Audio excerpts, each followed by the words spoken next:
Okay, so now that we have finished ballasting most of our track, and we plan to get grade crossings sets, which only include basically the main grade crossing signal and the arm.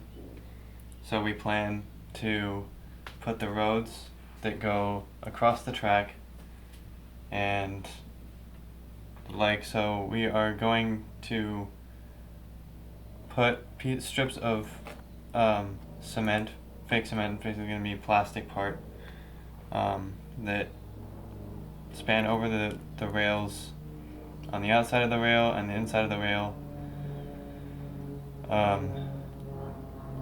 prior to the road bed.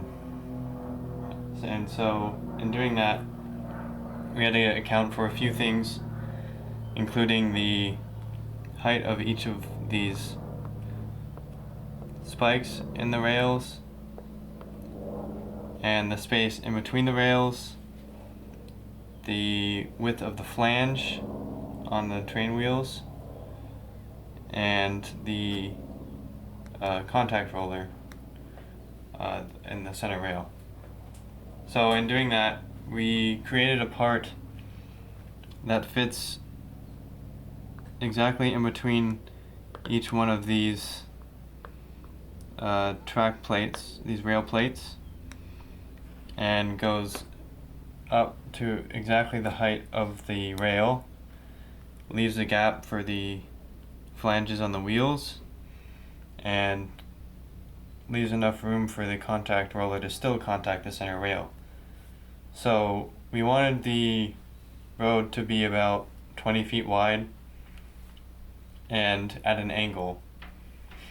So in printing or designing the cement pieces that go across the track, we designed them to be longer than the road would be, since the road is going to be slanted. So what we had done is printed a prototype of this piece that is going to sit inside the track here, so in between the outer rail and the center rail. And I don't know if you can see, but this has a slight slope here, but it's flat on the bottom and has a cutout right here. So this piece has a slope so that it allows for the contact roller to still contact the center rail, and it just fits directly on top of the ties, like so.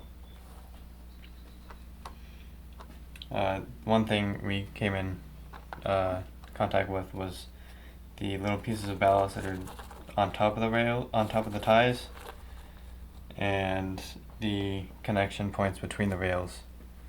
So we have to find a place where there are no pieces of ballast on top of the rail or on top of the ties, and no connection pieces.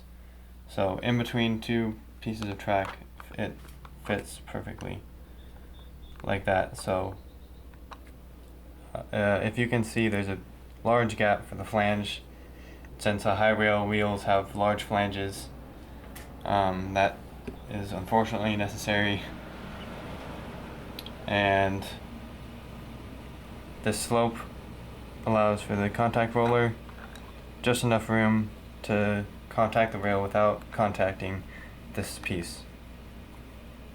So for now, that's all we have. We're going to print more of these pieces and design another piece that goes on the outside of the ties, and hopefully that'll be it. And we'll test it and keep testing it, and hopefully we run with no problems. If we get no problems, then we'll be good.